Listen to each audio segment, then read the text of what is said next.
मायावती ने अकेले चुनाव लड़ने का किया ऐलान। यूपी में अब मदमस्त चाल में चलेगा हाथी। बुआ बबुआ के बीच छिड़ी आर पार की लड़ाई। अब की बार कितना फायदा कितने नुकसान में रहेगी मायावती, देखिए सिर्फ धर्म ज्ञान पर। मायावती का अकेले चुनाव लड़ना होगा फायदेमंद या नुकसानदायक, जानिए क्या कहते हैं उनके सितारे। नमस्कार, मैं हूं डॉक्टर श्रीपति त्रिपाठी। बहुजन समाज पार्टी की अध्यक्ष मायावती ने 15 जनवरी को अपने जन्मदिन पर बड़ा ऐलान किया है।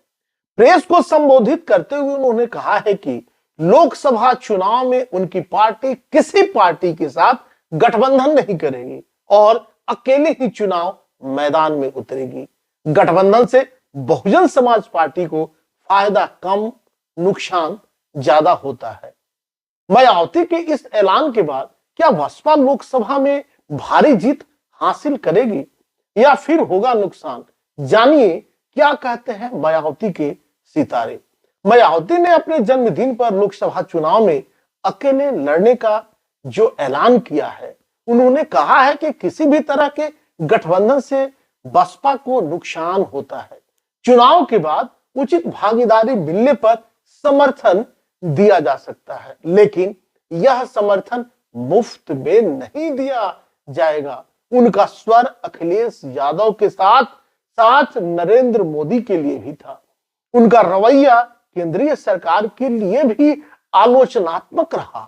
उन्होंने कहा कि केंद्र और राज्य सरकार धर्म और संस्कृति की आग में राजनीति कर रही है, जिससे लोकतंत्र कमजोर हो रहा है। जानिए जन्म कुंडली का ज्योतिषीय पक्ष की क्या कहता है इनकी कुंडली।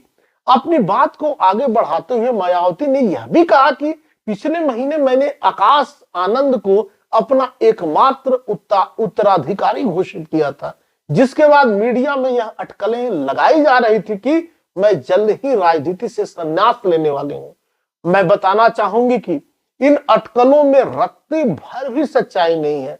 मैं अंतिम सांस तक बसपा को मजबूत करने का काम करती रहूंगी। बसपा सुप्रीमो के प्रेस को संबोधन सुनते और देखते हुए यह विचार आया कि क्यों न इनकी कुंडली का ज्योतिषीय पक्ष भी जाना जाए।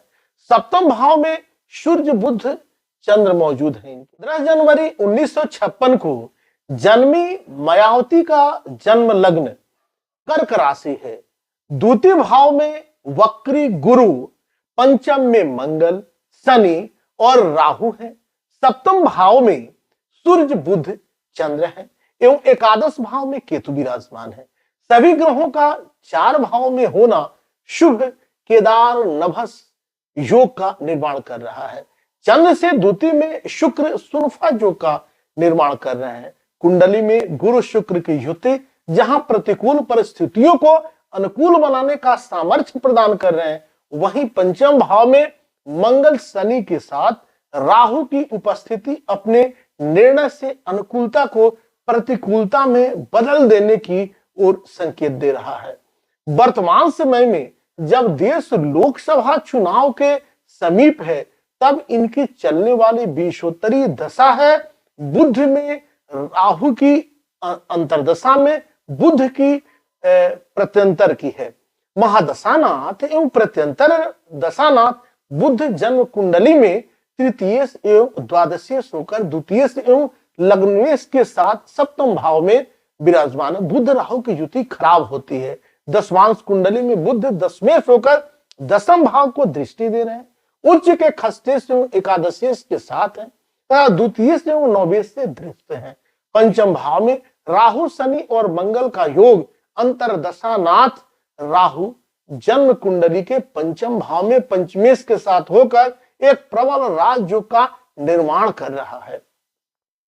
राहु का राष्ट्राधिपति मंगल है, जो राहु के साथ ही पंचम भाव में है। दशमांश कुंडली में राहु तीसरे भाव में होकर चतुर्थेश गुरु द्वारा एकादश भाव से दृष्ट है। राहु का राष्ट्राधिपति शनि नौमेश एवं पंचमेश के साथ दसम भाव में है।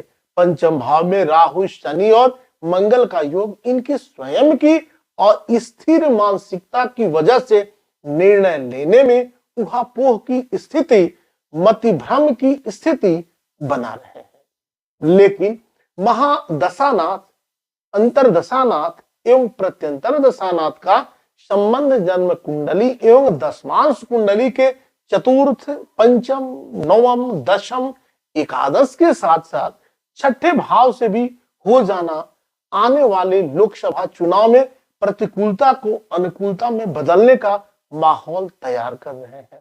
द्वितीय, द्वादश एवं अष्टम भाव का संबंध यह इशारा दे रहे हैं कि केंद्रीय सरकार की तमाम आलोचनाओं के बावजूद स्वहित के लिए ये किसी अन्य को नहीं वरन केंद्रीय सरकार के साथ सहयोगात्मक रुख अपनाएंगे। अभी तक आपने इस चैनल को सब्सक्राइब नहीं किया है तो सब्सक्राइब करें, शेयर करें और ज्यादा से ज्यादा कमेंट्स करें। तब तक के लिए दीजिए इजाजत। नमस्कार, जय श्री कृष्णा, वंदे मातरम। हमारी पार्टी लोकसभा के ये आम चुनाव अकेले ही लड़ेगी। हमारी पार्टी यहाँ किसी भी गठबंधन व पार्टी के साथ मिलकर ये चुनाव नहीं लड़ेगी। विपक्ष के इंडिया गठबंधन को लेकर जिस प्रकार से सपा मुखिया ने एक सोची समझी रणनीति के तहत बीएसपी के लोगों को गुमराह करने के उद्देश्य से बीएसपी प्रमुख के प्रति गिरगिट की तरह अपना रंग बदला है।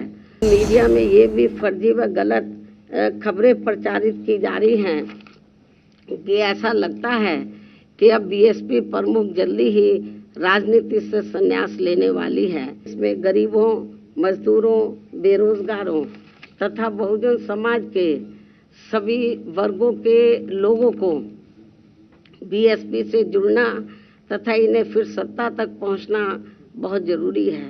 किंतु इन्हें यहाँ ये बात भी जरूर ध्यान में रखकर चलना होगा कि ये लोग अपने इस मकसद में कामयाब ना हो सके तो उसके लिए यहाँ सभी विरोधी पार्टियां अंदर अंदर एक होकर व किस्म किस्म के साम, दाम, दंड भेद आदि अनेकों हथकंडे इस्तेमाल करके इन्हें हमेशा सत्ता से दूर बनाए रखना चाहती हैं, जिनसे इन्हें हर स्तर पर सावधान रहना होगा तथा गुमराह भी नहीं होना है।